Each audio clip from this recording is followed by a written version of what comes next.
حضرت عمر رضی اللہ تعالیٰ عنہ کے دور کے اندر ایک شخص، ایک نوجوان خوبصورت بھی تھا اور خوبصیرت بھی تھا۔ وہ روزانہ اپنی نماز کے لیے اور دیگر معمولات کے لیے جب اپنے گھر سے نکلتا تو ایک عورت اس کو راستے کے اندر روکنے کی کوشش کرتی۔ وہ اس کو اپنا دل دے بیٹھی تھی۔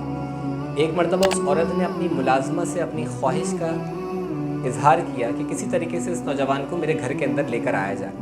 ملازمہ نے کہا یہ کوئی بہت بڑی بات نہیں ہے۔ وہ گھر سے نکلی اور نوجوان کو راستے کے اندر روک کر کہنے لگی کہ آپ اللہ تبارک و تعالیٰ کا خوف کرنے والے ہیں، آپ لوگوں کی مدد کرنے والے ہیں، ہمارے گھر کے اندر کوئی مرد نہیں ہے، آپ کچھ بھاری سامان اٹھا کر ہمارے گھر لے جائیے، آپ کی بہت مہربانی ہوگی۔ اس نوجوان نے کہا ٹھیک ہے، کوئی مسئلہ نہیں۔ وہ اس عورت یعنی کہ ملازمہ کا سامان لے کر اس گھر کے اندر پہنچا اور ملازمہ اس کو اسی عورت کے کمرے میں لے گئی جس نے اپنی خواہش کا اظہار کیا تھا۔ ابھی وہ سامان رکھ ہی رہا تھا کہ اتنی دیر میں ملازمہ گھر سے باہر چلے گئی اور باہر سے کنڈی لگا دی۔ اس عورت نے اس خوبصورت اور خوبصیرت نوجوان سے اپنی خواہش کا اظہار کیا تو فوراً اس باحیا نوجوان کے ذہن میں آیت کریمہ آئی وَلِمَنْ خَافَ مَقَامَ رَبِّهِ جَنَّتَانِ، اور جو اپنے رب کی بارگاہ میں کھڑا ہونے سے ڈرے اس کے لیے 2 جنتیں ہیں۔ جیسے ہی اس کے ذہن کے اندر یہ آیت آئی اس نے بے ساختہ زبان سے کہا انی اخاف اللہ، میں اللہ تبارک و تعالیٰ کا خوف کرنے والا، اور فوراً اللہ کے خوف سے زمین پر گر کے بے ہوش ہو گیا۔ اس عورت نے فوراً دروازہ کھول دیا اور اپنی ملازمہ سے کہا کہ شاید اس کا انتقال ہو گیا ہے، چلو اس کو باہر پھینک کر آتے ہیں۔ اس نوجوان کو اٹھا کر باہر کچرا کنڈی کے اندر پھینک دیا گیا۔ اب پیچھے اس نوجوان کے والد بہت زیادہ پریشان ہوئے کہ بیٹا کہاں چلا گیا، اور اس کو ڈھونڈتے ہوئے گھر سے باہر آئے۔ دیکھا کہ ایک مقام پر وہ کچرا کنڈی کے پاس کھڑا ہوا ہے۔ اس کو گھر لے کر آئے، اس کو پانی وانی کی چھینٹیں مار کر اٹھایا اور واقعہ پوچھا کہ بیٹا تمہارے ساتھ ایسا کیا ہوا۔ اس نوجوان نے سارا واقعہ بیان کیا کہ کس طریقے سے اس عورت نے گناہ کی دعوت دی، اور جیسے ہی وہ دوبارہ اس مقام کے اوپر پہنچا کہ اس نے مجھے زنا کے لیے دعوت دی تو اس کے ذہن کے اندر یہ آیت آئی وَلِمَنْ خَافَ مَقَامَ رَبِّهِ جَنَّتَانِ۔ پچھلی مرتبہ جب یہ آیت ذہن کے اندر آئی تھی تو خوف الہی سے گر کر بے ہوش ہوا تھا، لیکن اس مرتبہ جب وہ آیت یاد آئی تو زمین پر گرا اور اس کی روح جسم سے پرواز کر گئی۔ والد صاحب نے راتوں رات اس کے جنازے کا بندوبست کیا اور اس کو دفنا دیا۔ اگلے دن وہ شخص یعنی کہ وہ نوجوان اور ان کے والد نماز فجر کے اندر نہ پہنچ سکے تو حضرت عمر رضی اللہ تعالیٰ نے پوچھا کہ آخر وہ نوجوان اور اس کا والد نماز فجر کے اندر کیوں نہیں آئے۔ اللہ اکبر!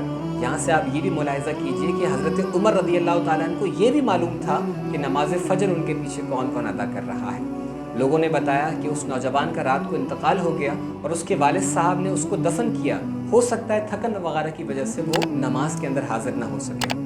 حضرت عمر رضی اللہ تعالیٰ عنہ اس کے والد صاحب کے پاس گئے کہ چلو اپنے بھائی کی عیادت کے لیے جاتے ہیں۔ جب اس کے والد صاحب سے پوچھا کہ آخر تمہارے بیٹے کے ساتھ معاملہ کیا ہوا تو والد صاحب نے پورا واقعہ بیان کیا۔ حضرت عمر رضی اللہ تعالیٰ نے جب یہ واقعہ سنا کہ اس نوجوان کا انتقال اللہ تبارک و تعالیٰ کے خوف کے سبب ہوا ہے، حضرت عمر رضی اللہ تعالیٰ نے فرمایا کہ اللہ تبارک و تعالیٰ کا فرمان ہے وَلِمَنْ خَافَ مَقَامَ رَبِّهِ جَنَّتَانِ، کہ جو اپنے رب کی بارگاہ میں کھڑا ہونے سے ڈرا اس کے لیے 2 جنتیں ہیں۔ اگر واقعی تمہارا بیٹا خوف الہی کی وجہ سے اس دنیا سے گیا ہے کہ تو چلو مجھے اپنے بیٹے کی قبر پہ لے کے چلو۔ اس کے والد صاحب اس کو اپنے بیٹے کی قبر کے اوپر لے کر آئے۔ حضرت عمر رضی اللہ تعالیٰ نے اس نوجوان کو اللہ کی عطا سے قبر کے اندر مخاطب کرتے ہوئے فرمایا اے نوجوان، اللہ تبارک و تعالیٰ نے فرمایا ہے وَلِمَنْ خَافَ مَقَامَ رَبِّهِ جَنَّتَانِ، کہ جو اس کی بارگاہ میں کھڑے ہونے سے ڈرے اس کے لیے 2 جنتیں ہیں۔ بتا اللہ تبارک و تعالیٰ نے تیرے ساتھ کیا معاملہ فرمایا۔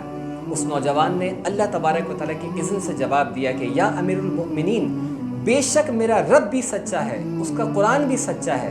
جیسے ہی میں انتقال کے بعد قبر کے اندر گیا میرے رب نے مجھے 2 جنتیں عطا فرمائی۔ آپ دیکھیے کہ کس طریقے سے اس نوجوان نے تنہائی میں دعوت گناہ ملنے کے باوجود اپنے آپ کو اللہ تبارک و تعالیٰ کے خوف سے اس گناہ سے دور رکھا۔ آج ہم یہ دیکھتے ہیں کہ ہم لوگوں کے سامنے گناہ کرنے سے بہت زیادہ بچتے ہیں، ہم اوائڈ کرتے ہیں، پریٹینڈ کرتے ہیں کہ نہیں ہم گناہ گار نہیں، ہم اللہ تبارک و تعالیٰ کا خوف کرتے ہیں۔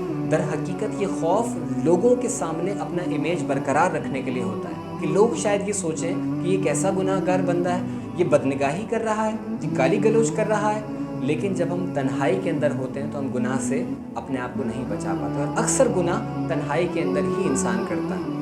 لیکن کمال یہی ہے کہ انسان جب تنہائی کے اندر ہو، جب کوئی کیمرہ بھی نہ ہو، کوئی اسے دیکھنے والا بھی نہ ہو، لوگوں کے سامنے اپنا امیج خراب ہونے کا خوف بھی نہ ہو، اس وقت اگر اس کو گناہ کی دعوت ملے یا گناہ کرنا اس کے لیے بہت آسان ہو تو اپنے ذہن کے اندر یہ بات لائے انی اخاف اللہ، میں اپنے رب سے ڈرنے والا ہوں۔ اور در حقیقت کمال یہی ہے کہ انسان تنہائی کے اندر اپنے آپ کو گناہوں سے بچائے، اپنے رب کی بارگاہ میں خوف کرے تو اللہ تبارک و تعالیٰ اس کے لیے یہ انعام عطا فرمائے۔ آج ہم دیکھتے ہیں کہ لوگ بہت بے باکی کے ساتھ، بہت فخر کے ساتھ اپنے گناہ کو بتا رہے ہوتے ہیں، اس کا اظہار کر رہے ہوتے ہیں۔ معاذ اللہ کوئی کہتا ہوا نظر آتا ہے کہ میری تو 2 گرل فرینڈز ہیں، میں پوری رات ان سے باتیں کرتا ہوں، کبھی کبھار تو فون بند ہی نہیں ہوتا اور آنکھ لگ جاتی۔ کبھی کوئی کہتا ہوا نظر آتا ہے کہ میرے تو بہت سارے بوائے فرینڈز ہیں اور میں سب کو ایک ساتھ مینیپولیٹ کر کے آرام سے اس کے ساتھ باتیں کرتی ہوں۔ اور طرح طرح کے گناہوں کے لوگ اپنے واقعات بتاتے ہوئے نظر آتے ہیں۔ انسان کو یہ سوچنا چاہیے کہ وہ اپنے رب کی بارگاہ میں خوف کرنے سے نہ صرف اپنے آپ کو گناہوں سے بچائے بلکہ دوسروں کو بھی گناہوں سے بچانے کا پختہ ارادہ کرے۔